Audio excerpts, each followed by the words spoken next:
Growing up in the late 80s, watching G1 in reruns could be a bit frustrating. The show had characters on it that I wanted, but couldn't get anymore. Like the Dinobots. Who wouldn't want mechanical dinosaurs that turned into giant robots? The idea was awesome. I didn't get any Dinobots until G2 hit the shelves. Well, that's not true. I had one, Action Master Snarl. Now, at the time, Action Masters were a bit of a joke. Transformers that didn't transform? Why would anyone want that? Well, in retrospect, I actually played with this toy a lot.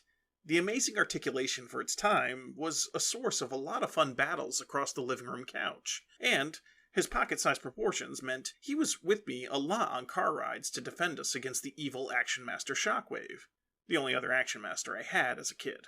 Because of this toy, and because I watched War of the Dinobots on repeat, Snarl, and Swoop, were easily my favorite of the quintet. But I never got his original toy, and I skipped a lot of the later releases of Snarls over the years, partly because they were just the artist formerly known as Slag going through an identity crisis, but mostly because none of them had lived up to my expectations of what the perfect Snarl would look like. Until now.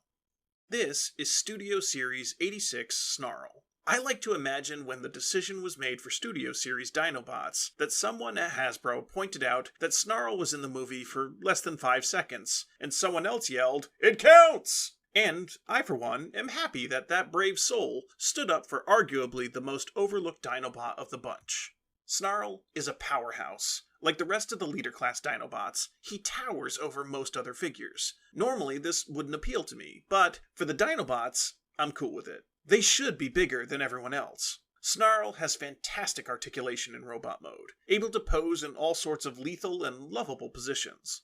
The robot mode is beautifully sculpted, with lots of little details. I love the way the tail is split across his back, and the gold paint just pops. Honestly, I have nothing but praise for this mode. I guess the only thing I can complain about is his legs are a little loose, but not as bad as Sludge. I never owned the original, and we all know there's no comparison to the Action Master, so this is my first experience transforming a Snarl. The only way I can describe it is satisfying.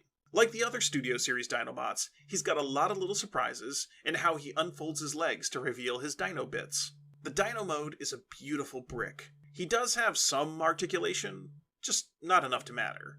But honestly, I don't care. He looks great.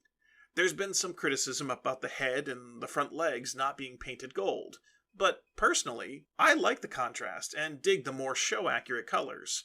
If I had one complaint, it would be the tail. I just wish it moved a little. I understand why it doesn't, but it would have been cool if it could be raised up like in the show to pretend he was shooting blasts out of it or something. I'll be honest, when the Studio Series Dinobots were announced, I was not super enthused.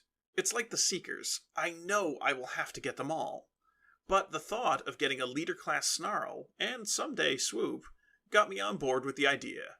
And I'm glad I did. This is a fantastic figure. And I'm glad I own it.